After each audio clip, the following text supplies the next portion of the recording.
Evening. Jim Trainer, poet, publisher, writer, and performer. I publish a collection of poetry and sometimes prose every year through Yellow Lark Press, including 2019's No Comebacks by featured reader Will Stenberg. Will is a true poet, and his work is full of bright faces in the hard sea.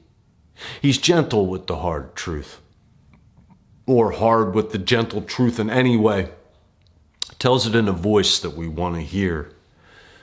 I'm honored to know him and grateful to be working with him to offer you broadsides of his most popular poem, To a Dog I Met in Calabria.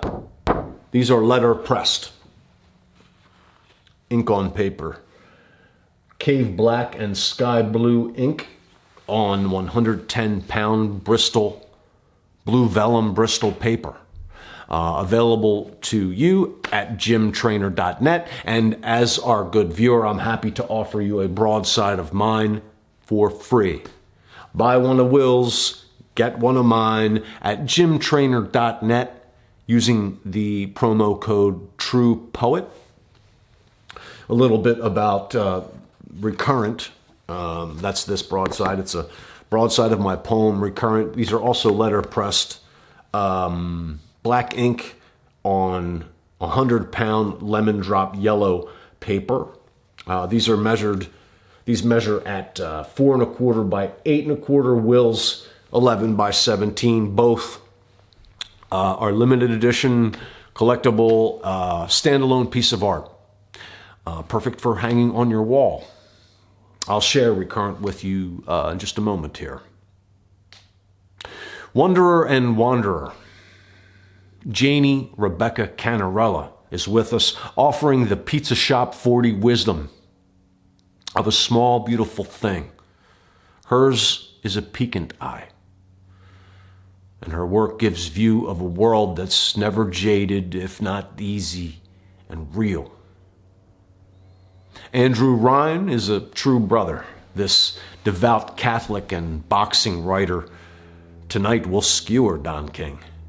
Give us the good word on culture, much as he and I did for years as compatriot columnists at Into the Void magazine.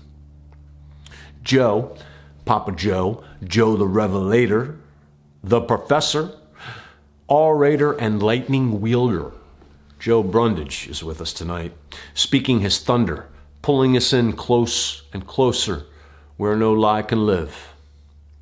And if it hurts, we'll feel it together. Featured reader Will Stenberg, as mentioned, is a true poet. Behold, we're lucky to have him. This plain-spoken mystic from the late, great Golden State seems to love or have a love for it all, even as it's passing, and especially so. His work is cut with the hard-luck grace that's genuine. He makes familiars of token sweet and necessary moments like charms we can carry and covet. Please dig on tonight's performers at links in the comments below their readings. Those comments, those links, this reading will live on the Yellow Lark Press page for you to double back and dig on. If you would like to tip tonight's performers, please do so on Venmo at Jim-Trainer and on PayPal using my email address, jamesmichaeltrainer@gmail.com. Now I'm going to share Recurrent with you and get the fuck out of here. Y'all enjoy the show. Recurrent. Bring your pain. Soak it like rags in kerosene. Stand blade thin, like a rudder in the laughing wind. Whisper to the dead, stay buried, or come along. Drive a long speeding train, listening to talking New York blues and smoking. Run like a lost dog through the wilds of your solitude. Don't do anything except acknowledge a memory. Keep 4 cards, one face down, in your left pants pocket At the party, don't scowl, especially if she's there. Don't drink or say too much, and get to bed before midnight. Wake at dawn. Drink strong coffee and cold water. Feel regret and loathing and anger. Breathe through it. Get up. Face the sad sun like a god. Hi, my name is Jane Rebecca Cannarella, and my friends call me Janie, and I am delighted to be included in this lineup for the release of Will's Broadside. Will isn't just like an awesome writer, but also an incredible person, so I'm really psyched to be included. Thanks to Will for having me, thanks to Jim for hosting and organizing this. And I'm gonna read a little piece for you called A Small Beautiful Thing. The night I turned 34, I went to Pasquale's on 43rd and Walnut, and the owner, Ken, gave me a birthday bottle of beer called A Small Beautiful Thing. And I cried into my pizza at his kindness. One hand on the headband of cat ears, having spent the evening as a feline, totally unlike myself, and more like the colony of ferals who lived in my backyard on 43rd and Chestnut. My tears salted the slice, gathered bitter crystals on the corners of my lips, washed away by tides of a small, beautiful brew. The next day, face coated in the orange grease from drunk eating triangle after triangle, Zach, Liz, and I counted the cats in the backyard, but only after taking Tylenol like communion wafers for the fog in our electrified brains. One cat, a fancy-dressed monochrome monster, found a snake among the husk of weeds. We watched from frayed beach chairs of their slithering, tails and limbs moving over the brush's surface with too much twisting. At the winding motions, the three of us became West Philly Dr. Livingstons, coming to the rescue of the curling bodies.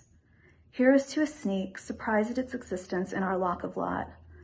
The cat hissed from the eaves of the next door metal mound where she had bolted, and we were assuredly not going to be invited to her fancy feast next time around. The looping of life is another day after a birthday, swallowing itself in a circle. The plot outside a crumbling row home. A human cat, a model marker to a snake. A moment outside on the edges of an eroding day.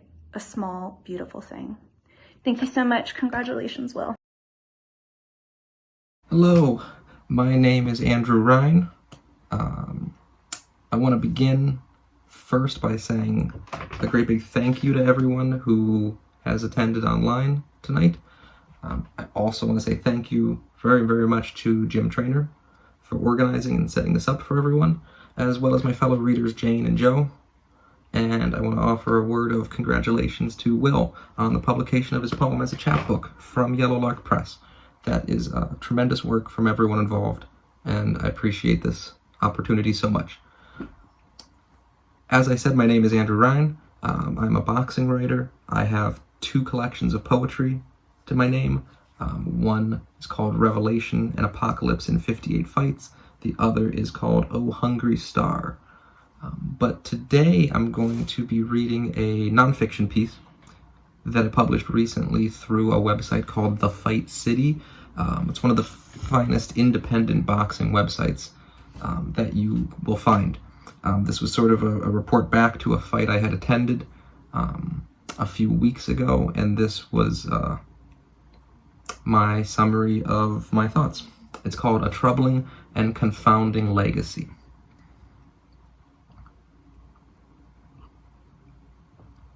A specter was haunting the W.D. Packard Music Hall in Warren, Ohio this past Saturday night, the specter of Don King. The nonagenarian promoter's name and familiar crown logo were everywhere, on shirts and masks, splashed on posters, hung from flags, and of course, decorating every available inch of the ring. The man himself appeared from time to time during the evening, a denim-clad djinn entering the ring between bouts to wave flags and fire off his trademark breakneck verbosity. It is possible that this, shall we say, modest card, instead of a meager one, in, shall we say, small-town America, instead of a backwater, could well have been King's last ever promotion, a short and unsatisfying fizzle to a half-century's worth of Roman candle and flame. If so, here's one boxing fan who won't shed a tear and is not displeased that ever after he can say he was there, in person, to see that final spark burn out. Let me be frank, or at least offer a provision. Don King may only be a man, and if true, he is as fragile and nuanced as anyone else. Let me also be honest.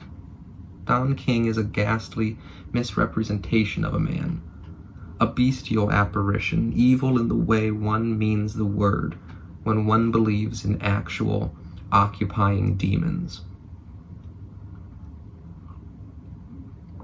As a child, I thought Don King was a product of the 1980s, birthed there, complete and fully formed, existing only between viewings of Scarface and Wall Street, real through video and pay-per-view, his ubiquity reinforced by the existence of his Simpsons cartoon avatar, Lucius Sweet. Only later did I recognize that a man has to be from somewhere, from a specific time and place, and it just so happens that King is, like me, a native Ohioan. He ran numbers in Cleveland, and it is a fact that he shot one man in the back, killing him, and it is also true that he stomped another man to death. It is entirely possible, though unproven, that he paid off officials to lessen his prison sentence and receive a pardon from the governor of Ohio. In the 1970s, King insinuated himself into the world of professional boxing, climbing in at the very top by seducing Muhammad Ali to come first to a crooked charity event in Cleveland and then to Zaire for the legendary Rumble in the Jungle. From there, King built an empire in boxing, controlling fighters with ruthless, heartbreaking contracts and shady underworld deals, all masked with his familiar veneer of pomp and verbiage and a slogan that became as much his trademark as his absurd coiffure.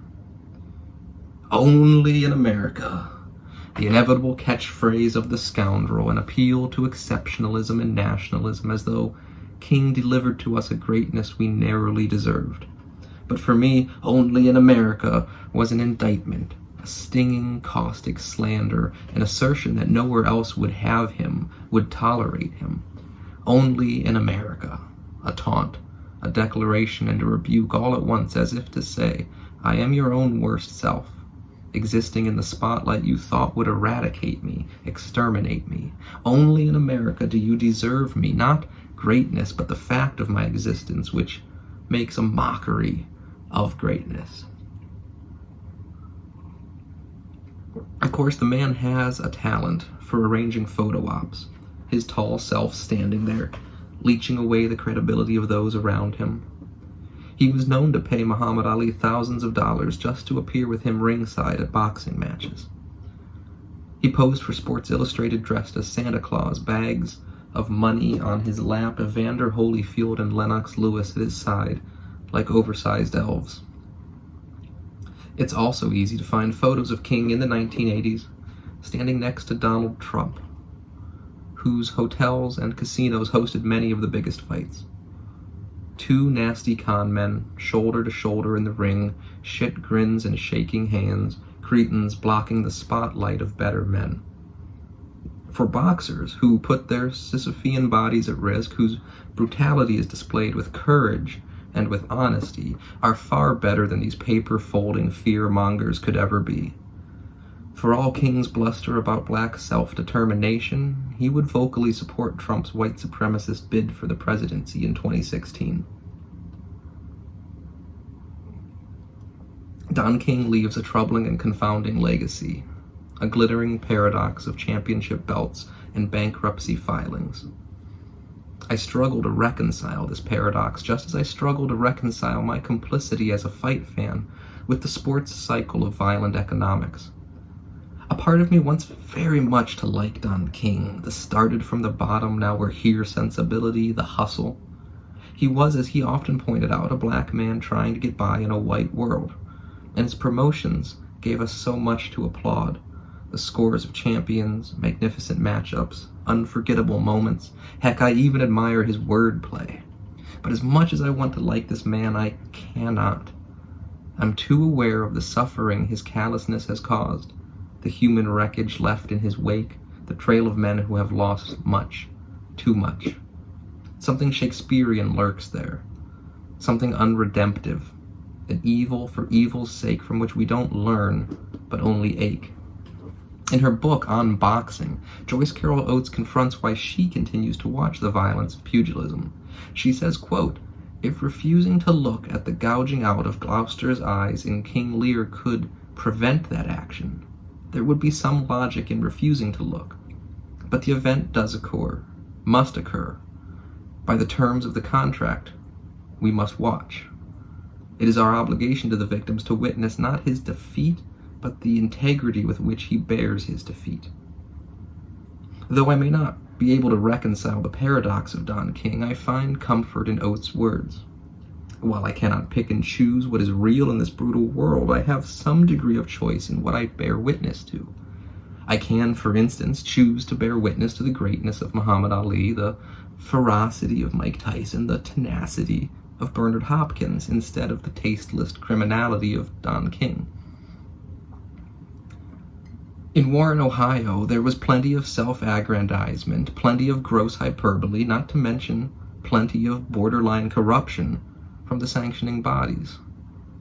But there were also moments of audacity and courage, displays of heart and sacrifice, fighters who exceeded their lot, exposing the penetralia of their spirit, warts and all.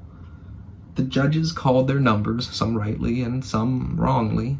Ilunga Makabu won a questionable split decision over Tabiso Mchuno to retain a world cruiserweight title, and the officials and alphabet organizations will dutifully record all the wins and losses of the show, while the promoters, like King, will tally the records and draw up fresh contracts.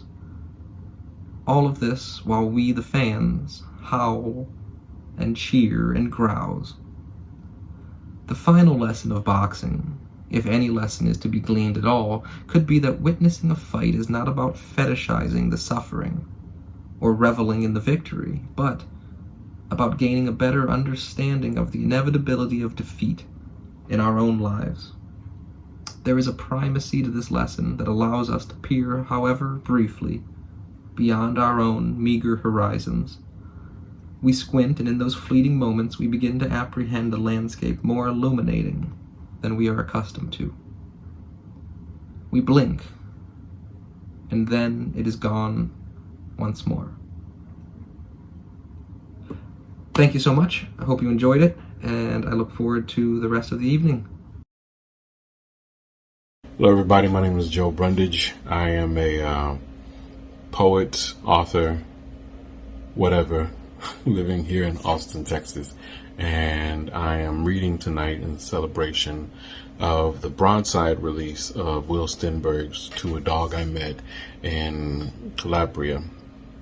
And I want to send a special shout out to Jim Traynor, first of all, for all the work that he does, and the honor to be able to share a virtual stage with Will Stenberg, who is someone I have become a fan of automatically. As one does when they're performing with other artists, you do your research on who you're sharing the stage with. And what I love is that the work I found when researching Mr. Stenberg is that I didn't just find a whole bunch of clever blurbs. I didn't find someone who just put out product in order to pay the bills or what have you, because for the most part, I'm grateful to say that none of the artists that I respect and know do that. But I can say with all certainty that Mr. Stenberg is no exception to that rule, to that standard. I have been reading a lot of his work since Jim extended the opportunity to share again the virtual stage with him. I'm a huge fan of his music. I don't know how many times I've listened to Trying to Get to Heaven, and I say all this not to shine on, because I do have a poem to read, but not to shine him on, but there's something very testimonial about Will's work not just Will's work, but what it says about him as a human being. And I think that's what made me an instant fan. Will's work as a whole stems from a place of grit, a place of earnest, a place of low-key hope that isn't trying to convince everybody else that he still believes. His work reminds me of something that I have learned as of late, that one doesn't necessarily have to revel in the fight. Just stay in it and stay consistent in it and live. So that being said, I'm going to share a piece of my work, and it's a poem entitled America, and I do hope you enjoy. A bill of goods for services rendered that will never be paid. A nation that declared its independence while other people served them the tea that they didn't throw away. America is a lie that gets easier to tell each July. A country that will tell you that if you work hard enough, your dreams are possible, but will teach you that if you are worked hard enough, you can make someone else's possible, while distracted from the belief that it's someone else's fault that you're broke, while you play 3-card Monte against a hand so very slight, you forget you were never supposed to win in the first place. America is an institution caging the idea. America is weaponized hope. America is something that will eventually happen someday. Thank you again. My name is Joe Brudidge. Blessed to open up for Mr. Will Stenberg. Will, whether or not we ever meet each other in person, thank you again for your work, for all that you do. Jim, thank you for the opportunity, for the blessing to be able to share and receive some beautiful work tonight. Shout out to Andrew, Rihn, Jane, Rebecca, Cannarella, and anybody else watching.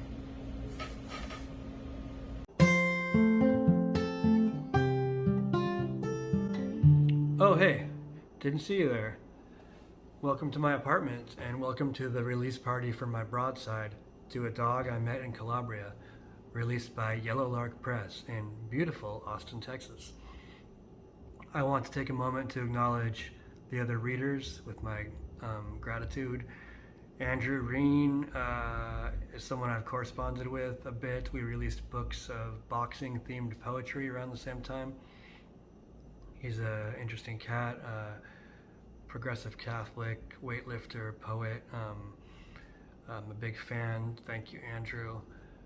Joe Brudidge, I was not aware of prior to him being on this bill, but I looked him up and was pretty blown away. He's a poet, speaker, thinker. He has a piece called Estranged on YouTube that blew my mind, so check him out. Thank you, Joe. Jane Rebecca Cannarella is a writer, editor, poet, publisher maybe, publisher, a lot of things, and I won't embarrass her too much by talking about how great I think she is, but I think she is very great, so thank you, Janie. And with that, I'm going to read some poems, maybe play a song, and finish up with the Broadside.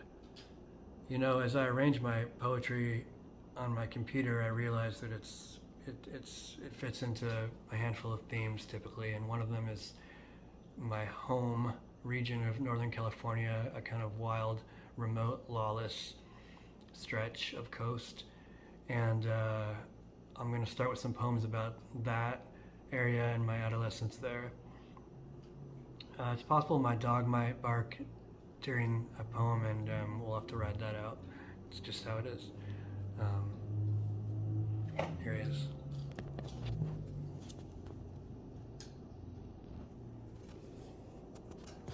All right. This is called Home.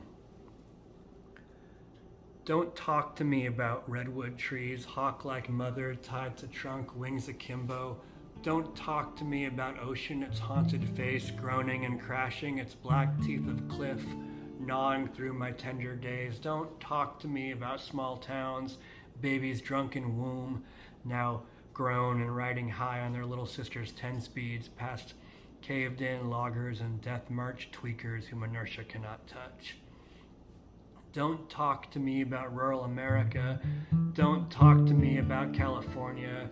Don't talk to me about how we play hard and die easy. Don't tell me we're not noble. We know. Just go back to Rihn if you can find your way through the fog, and tell no one what you've seen here. This next one is called Jotel. It might be pronounced Yotel, but I always said Jotel. In high school, I took a handful of mushrooms and spent the whole night in communion with a pot-bellied stove, a warm god in that cold cabin. The name of this minor deity was Jotel, squat, strong, demanding nothing but kindling, which was plentiful, and giving in return a place to be safely lost. Truthfully, I was drawn in the wild destructions of my adolescence to many less worthy saviors than Jotel. Here's to that good old stove, and to the long talk that lasted deep into the night. All right, this next one is called Too Long at the Sea. It's about, well, there was this bar that I used to drink, my first bar that I was a regular at and I worked at eventually. It's in my home region. It's right on the ocean. You can walk out the front door and into the ocean, and people have. But when I say it's on the ocean, I don't mean like palm trees, like Palm Springs or something. Yeah, I mean rugged, dark cliffs and grassy bluffs and banks of seaweed and bonfires and hippies and rednecks and poor people and rich people and artists and lots of transients and weed barons and trimmigrants, and it's a whole scene.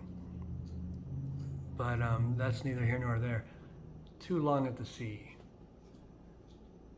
The sea breeze salted the air outside the bar where I learned to drink and draw smoke into my young blood, burning hours and drowning days while the ocean moaned with its old everyday violence, my childhood song.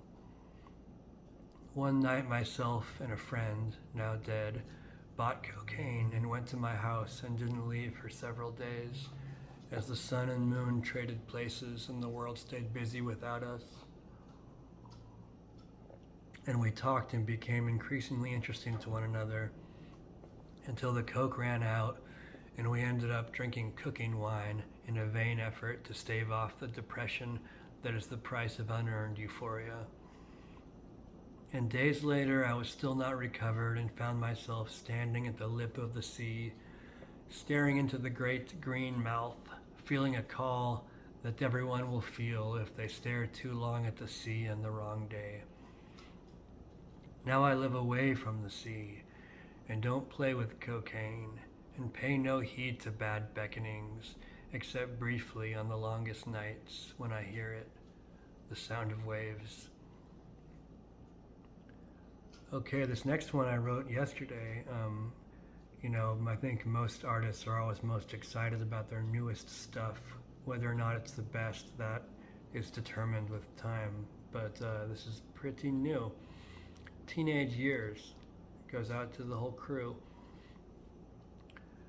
Train tracks would draw us into woods where cattails stood spiritually by sneering water, by which we would drink beer, crunch an empty, slice a hole, and smoke leafy weed and aluminum, careless of our young blades of bodies. Other diversions led us into the perils of small-town afternoon, hurling ourselves into tall hedges, hungry for wounds, skateboarding through traffic, eating acid in alleys beside men twice our age with poorly lit pasts, or we'd fight each other in fields or play with the occult. At any moment it could all go wrong, and often did. At night we might meet on a strip of sand bounded by the pounding sea, bonfire casting sparks into fog-thick air to blink out before they got anywhere. True of some of us too, abbreviated by luck or fucked by fate or just bad choices. But what would we possibly change about any of it? We who had the fire and the sea and could always look each other in the eye, even when it hurt. And then I wrote a poem this morning at 3 a.m., so I have to read that, of course. I was just thinking about scars and stories that are attached to them.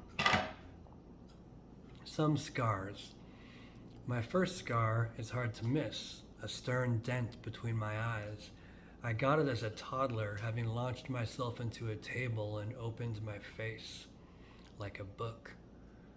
My mother and father, whose marriage would be short, would each tell the story of taking me to the hospital, and it was the only time they would speak of each other with a faint trace of tenderness, a ghost of love. In adolescence, I received a wound on my arm the very first night I got drunk that would turn into a raised scar, a sign if ever there was one. I was with my friend S on the beach, 2 kids staggering around by the dark, booming surf until his dad found us and took us back to their loveless home. I woke up in the morning with a bloody arm and a thirst that lasted for years. Around this time, too, my friend D and I, our ears ringing from a shotgun blast we never heard, bewildered by a hero who led us out of our despair, only to bring us into his own, sat on the floor of my room and tenderly carved the word Kurt into each other's skin. With the Kleenex, I wiped the blood away. That fucker, we said, and turned up the volume to hear all his apologies.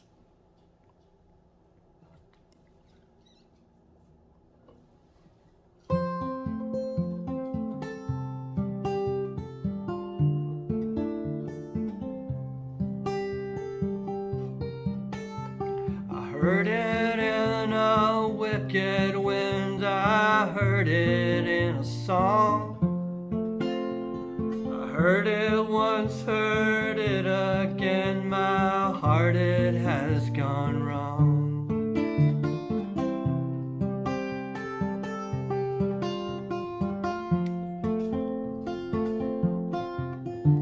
I heard it in the rich dark earth for which we sometimes long. Sometimes I think you heard it first, your heart too has gone wrong.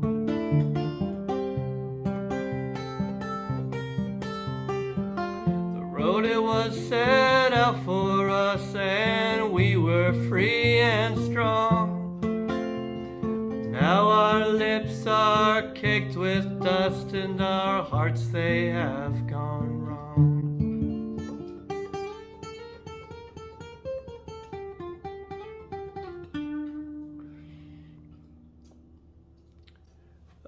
Almost lost that one, but I think I've made it through. I played that because it's short, and I only want to take up so much time. I know it's kind of a bummer. Okay, I'm going to do two more poems and then read the Broadside, I think. These are more contemporary, more from my middle-aged perspective, not looking back on the ancient past. This is called The Beggar. 1. In the entropic heart, each turn feels familiar, part of a daily drive to pick up an ordinary thing, vitamins or paper towels, the routine so comfortable that it's dangerous. You start thinking you can make it through with your eyes closed. you start thinking you can make it alone. 2. For this assignment, imagine a cat endlessly swatting a vase from a table, and a sad man stooped like porch stairs, endlessly picking up shards to reassemble with spit and glue. Each time it's made whole again, but each time a more tender wreck. 3. What I mean to say is I've been at this a long time, falling apart, coming together, and that in this tension somewhere is the person you remember spilling his coffee, begging you to stay. And the last one before the broadside is called Could Have Been a Hawk. I wrote it on my 40th birthday. I'm now 87 years old. Could have been a hawk. 40 years is halfway there if I'm lucky. As for luck, mine is held just long enough to worry me. It is past time to sit and have a serious talk with me. It is past time to ask my saint to carve a space for love in me, carve it raw in the rock of me, for I have become hardened and sick with too much self, overstuffed with self, deep in the vein like ore or red rust. By the end of my life, I don't want to be of interest to anyone, obscure like a small tree, tucked away in a room of the forest that no soul has seen. When I die, I want there to be nothing left for death to take. There was a chance once that I could have been a hawk, alive on the wind and indifferent, or a stag with heavy head, searching for a worthy rival. I became instead a man who mapped his mistakes on the world and searched gracelessly for a good place to fall. Halfway to the falling place, maybe. I am trying to sit myself down and be serious.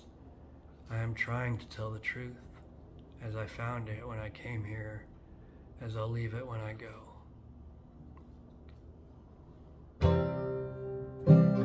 Okay, here's the broadside. It'll be reversed to you, unfortunately, but you can still tell, I think, that it's quite beautiful on high quality paper. It looks great in a frame. I encourage you, if you haven't already, to follow the link and buy one. I also would like to ask you, if you haven't, to consider subscribing to my Patreon, which is also linked. For as low as $3 a month, you could have access to all my work. And that's like buying me like a cup of coffee from 7-Eleven or something once a month, you know, which I think you would do. You're a nice person. My voice is wrecked. I've actually done a couple takes, if that's not obvious. And this has got to be it because my voice is wrecked. Well, anyway, I wrote this poem in southern Italy.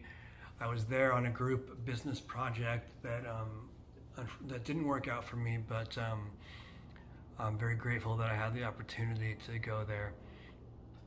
And we were in Calabria, this kind of rugged agricultural part of southern Italy. Folks in Rome told us not to go. They're really prejudiced against the kind of darker, more rural people in the south. You know, Italy is complicated, right? But we were on this farm, and it was just incredible. They slaughtered a pig, and in the early morning and by noon they were singing. This band was singing, improvising songs about it. While we did a circle dance, and we were already eating parts of it while they sang this music to honor it, and we were drinking red wine, and a remarkable experience. And there were these dogs at the farm dogs. One particularly who I felt connected to. She was this big, white, fluffy, old dog that you could tell had some kids, some children, some puppies. And I felt connected to her, and I felt like I went into a dialogue with her. and maybe had a peek into timeless animal consciousness. And so I feel like we wrote this poem together. This goes out to her. I loved that dog, still do. So thank you all. Thank you to the readers, Joe, Andrew, Jane. Thanks to Yellow Lark, and especially to you. To a dog I met in Calabria. Old girl, your days now are long and lazy. In a spill of sun you recline, and regard me with arresting sweetness. I crouch and caress you. How old, I ask, and you say, I was born today, as far as I know, here in this spill of sun. I am a rivulet, I think, a piece of it. I think that's what I am. But you have had many children, I say. Oh yes, many, many, all gone now, all seeking sun, all on the slow path to the long afternoon. The sweet, weary days that don't end, not as far as I know. But they remember my tender name. How long have you been here then, newborn yet mother, how long? Oh, long, long, the afternoon is endless. Life has no segments, no component parts. It spreads like light for me to lie in. Life cascades. Life is light and I am shining.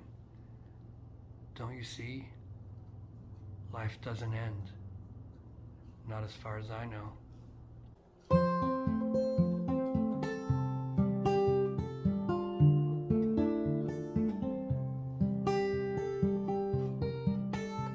I heard it in a wicked wind, I heard it in a song. I heard it once, heard